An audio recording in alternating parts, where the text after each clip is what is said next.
Hi guys! Ano naman po ako sa aking cooking vlog.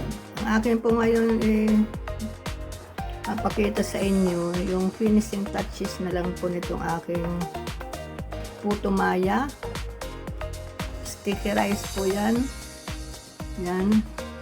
May timpla siyang gata, kunting asin at asukal. Tapos ito po yung medyo nagpaiba. Lalagyan po natin sa ng topping. Ang topping naman niya, itong purple yam powder na hinaloan ko po siya ng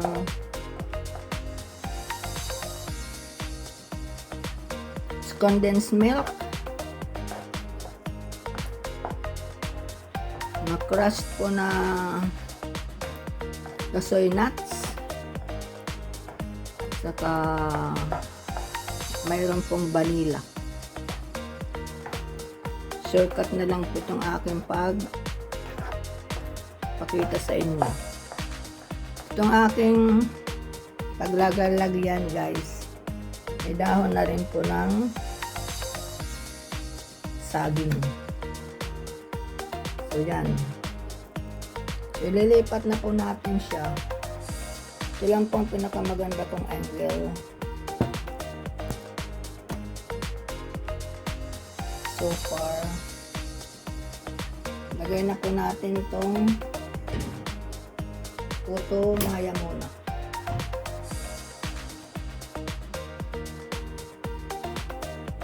Siya po yung parang pinaka base.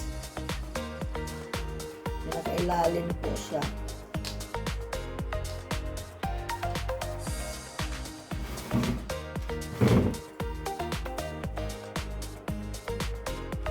Ano po yung ating puto maya.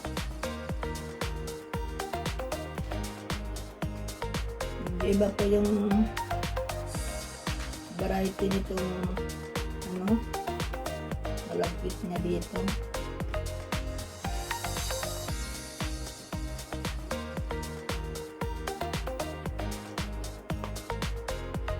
Hindi ko po ito nahaluan ng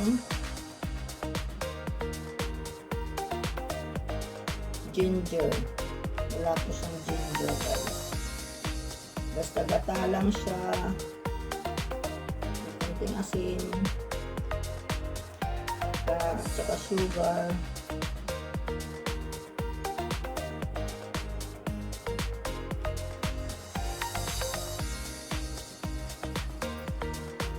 Alalay po yung kanyang sugar kasi yung topping natin medyo matamis na po yun.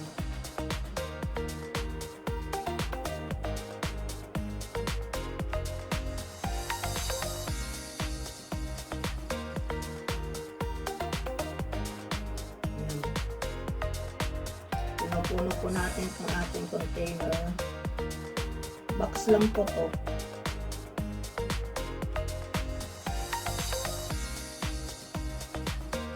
Yung iba kasi lalagay ko na lang po sa maliit na lalagyan dahil may karoon po ako ng bisita. Pwede ko pong i-give away sa kanya o kaya pabaon ko sa kanya o pwede ko rin ipakain. Hirap nga yung pag nitong malagkit na dito dahil ang ilalim para pa siyang hilaw. So baliktad, instead na ang ilalim ang hilaw o ang lutong luto siyang nahilaw.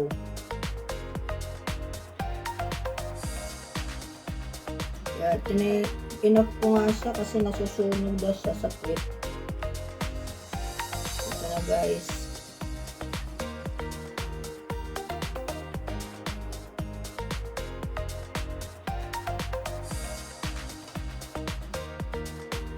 Pinadaanan ko rin po ng apoy yung purple yan.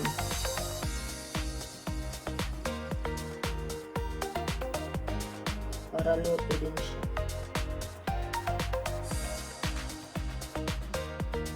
Tama na siguro yan.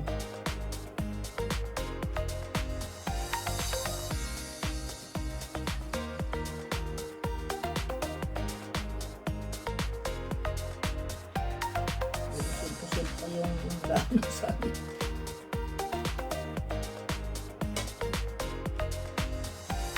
Tapos ngayon, ilalagay na po natin yung ating topping.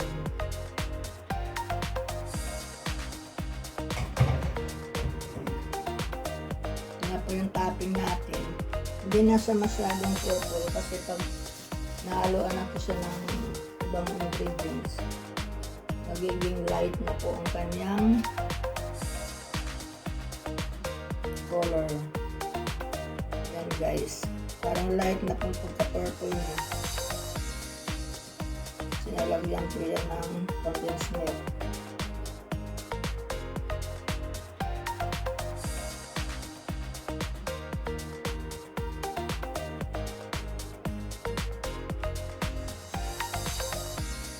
Niluto ko po siya ng separate guys. Lagyan lang po ng konting oil sa ilalim para hindi po siya dumikit.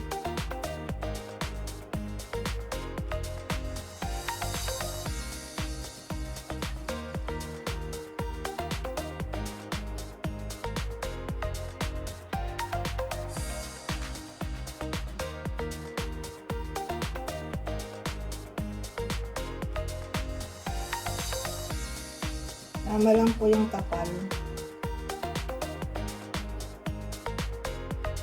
Yung topping.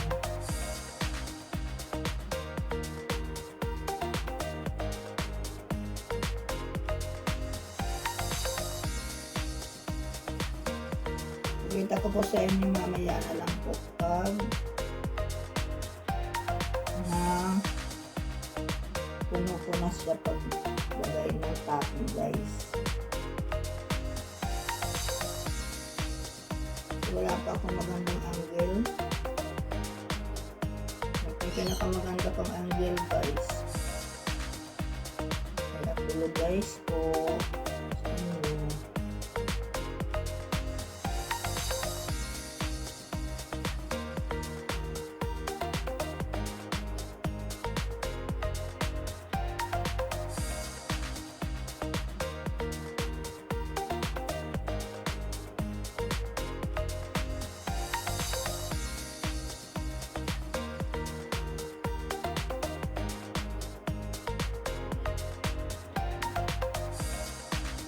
Pakita ko na po sa inyo habang nilalagay ko para meron kayong idea.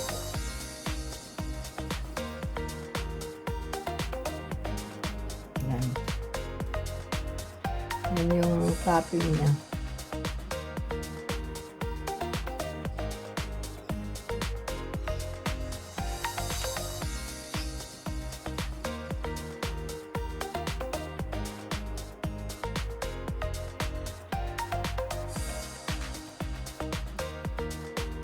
Parang pang-pista po ito. Pista ngayon ni Santo Niño kasi.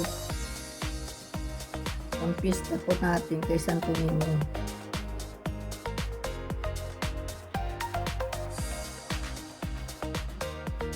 Meron siyang crust din na kasoy nuts guys. Para mas may flavor at crunchy siya.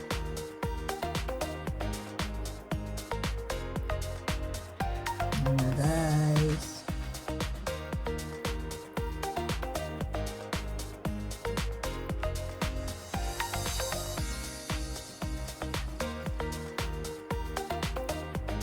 pero ngayon gagawin ko pong caption dito, sticky rice na lang, sticky rice cake, kasi hindi siya yung talagang putumaya dahil wala siyang ginger.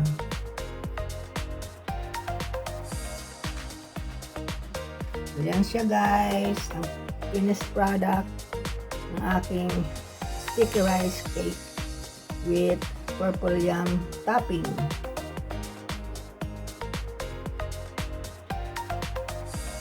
Thanks for watching. Bye.